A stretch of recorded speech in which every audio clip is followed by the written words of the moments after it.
Existen en Python unos métodos que se denominan popularmente como métodos mágicos. Estos métodos, que no tienen nada de mágico, son bastante particulares y no están presentes en otros lenguajes, en algunos sí, en otros no.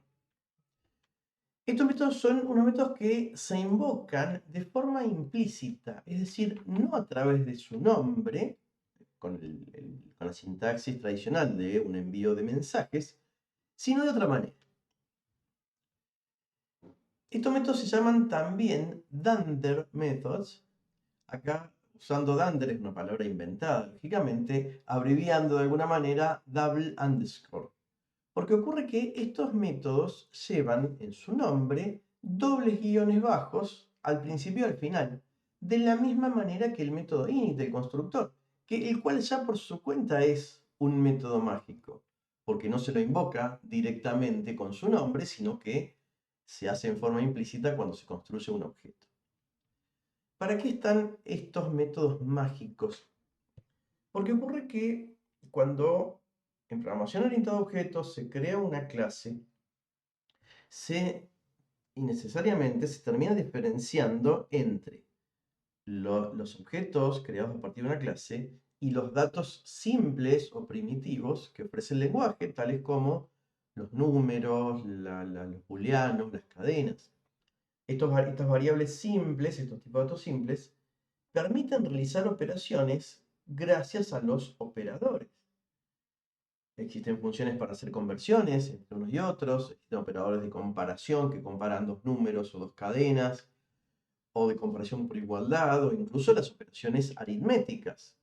Si se aplica el operador de suma a dos números, este calcula la suma aritmética. Si se realiza la misma operación de suma en dos cadenas, se realiza la operación de concatenación. Cuando se crean clases, los objetos nacidos a partir de esa clase, instanciados con esas clases, no tienen de ninguna manera la posibilidad de, por ejemplo, sumarse los objetos o de compararse por igualdad a través de sus valores. Si se disponen de dos variables de tipo referencia a una clase y se compara por igualdad, lo que se obtiene es únicamente el valor de verdad que diga si son ambas referencias el mismo objeto, es decir, si ambas referencias están apuntando a la misma instancia. Pero no tenemos forma de hacer, por ejemplo, una comparación de mayor que o menor que entre objetos. Estos métodos permiten brindarle a nuestras clases esa lógica. Por ejemplo, además del método mágico init, que lo vamos a necesitar siempre o casi siempre, eh, que hace de constructor. Un método que también se va a programar siempre o casi siempre va a ser este método str.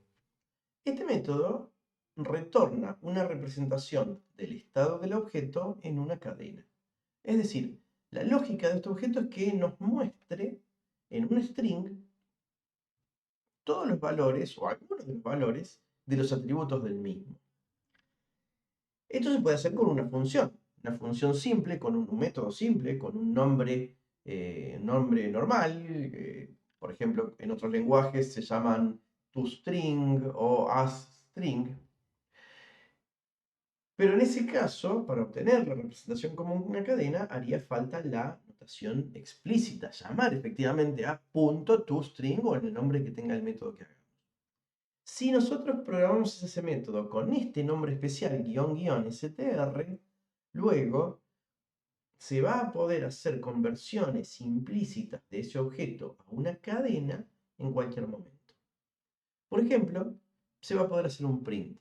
Es decir, una vez programado este método str, print va a poder recibir como parámetro una instancia de esa clase y podrá mostrar por pantalla el resultado del método str.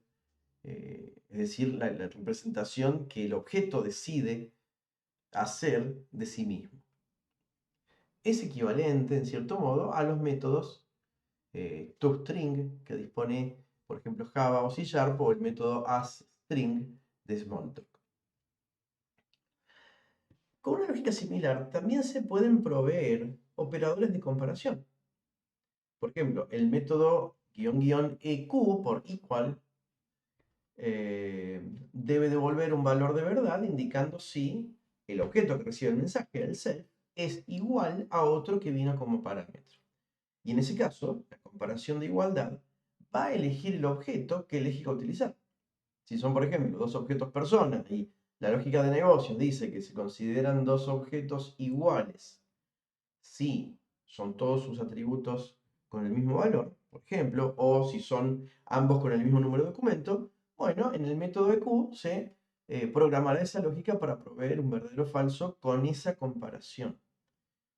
Que el lenguaje Python no puede adivinar con qué criterio queremos decidir si son iguales o diferentes los objetos. Se lo proveemos en este método EQ. Y a partir de ahí se puede aplicar el operador de comparación por igualdad entre dos objetos de esa clase. Lo mismo el operador NE por not equals provee el operador de diferencia, de comparación por diferencia. Y también se pueden hacer operadores de mayor que, menor que con estos nombres, ¿sí? Greater than, lower than, greater or equal y lower or equal por cada uno de esos operadores. También, si se está generando algún objeto que de alguna manera representa algún concepto matemático, se podrían programar otros métodos mágicos para que el objeto disponga de, por ejemplo, las operaciones aritméticas. Entonces, si se creó, si tuviera sentido, sumar dos puntos, por ejemplo,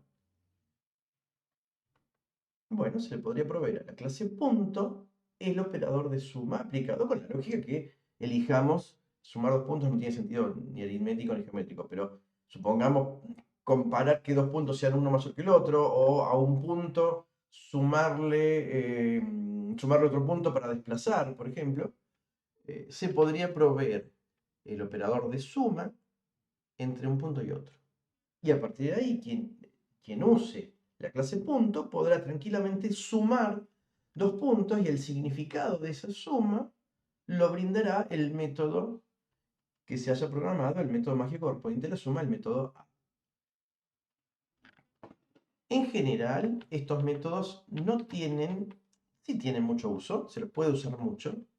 Sin embargo, casi siempre vamos a redundar en crear el método str para poder hacer impresiones de objetos, eso casi seguro, y eventualmente el método equals para poder hacer comparaciones de igualdad según la lógica de negocio.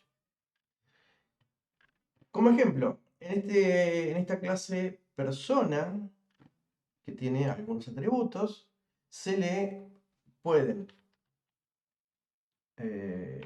programar este método str que imprima los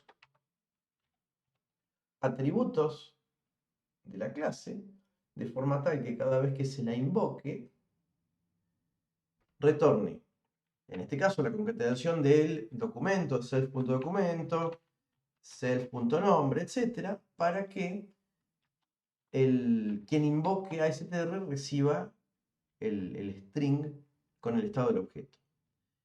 ¿Qué se gana con esto? Que luego se pueden hacer print de objetos persona y el print va a saber mostrar en la pantalla el resultado del str.